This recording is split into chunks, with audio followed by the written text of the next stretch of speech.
At the foot of a smoking mountain in the Sinai desert, God gave Moses an instruction unlike any other: "Build me a sanctuary, that I may dwell among you." Among the first objects specified was a chest of acacia wood overlaid with pure gold, crowned with 2 golden cherubim facing each other across a mercy seat. It would be called the Ark of the Covenant, the throne of the invisible God, carried in the midst of his people. God named the craftsman himself, Bezalel of the tribe of Judah, filled with the Spirit of God in skill and intelligence and knowledge.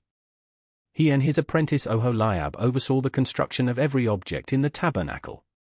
The ark was built first, acacia wood, 2.5 cubits long, overlaid inside and out with pure gold, fitted with gold rings through which the carrying poles would pass, poles that were never to be removed. For 40 years the ark led Israel through the wilderness, carried on the shoulders of the Levites, never touched by hand, never set down except in the innermost sanctuary of the tent of meeting. It went before the army when they marched and rested in the Holy of Holies when they camped. It was the visible symbol of an invisible presence, the Lord himself traveling with his people through the desert toward the promise. The first miracle on the western bank of the Jordan was the arks. When the feet of the priests carrying it touched the floodwater, the river stopped, the water piled in a heap miles upstream while Israel crossed on dry ground. The priests stood in the middle of the dry riverbed, the ark motionless above them, as 2 million people walked through on ground that should have been underwater. It was the sea all over again. At Jericho the ark circled the city once a day for 6 days in complete silence, no battle cry, no siege weapons, only the priests and the ram's horns and the golden chest moving through the dust. On the 7th day the circuits completed, the trumpets sounded, the people shouted, and the walls fell straight down as if the foundations had simply released them. God designed the strategy to eliminate every competing explanation for what happened. For nearly 3 centuries after the conquest, the ark rested at Shiloh in the central highlands of Canaan, the religious center of the tribal confederation, the place where the whole assembly gathered, where the lots were cast, where Samuel was dedicated as a child and heard the voice of God in the night. Shiloh was the first place the Promised Land felt permanent, and the ark was the reason.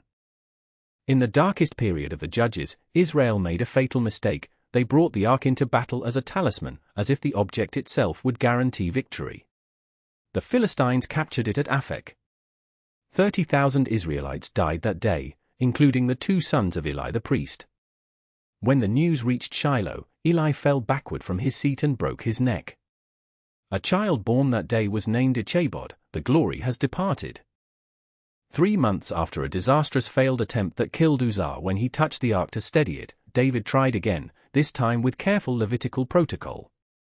He danced before it with everything he had, dressed not in royal robes but in the linen of a priest, making himself low before the God he was welcoming into his city.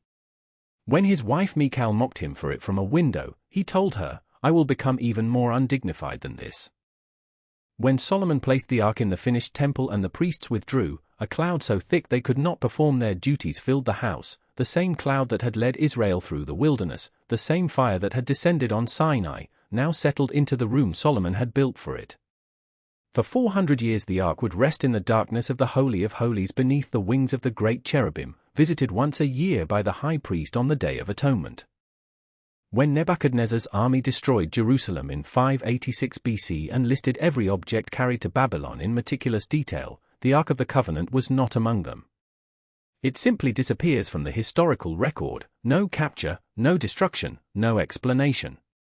The prophets speak of a future time when people will no longer say the ark is missing, because the entire city will be the throne of God. It was taken, or hidden, or translated beyond finding. The most sacred object in Israel's history ends not with a final resting place but with a silence that has never been filled.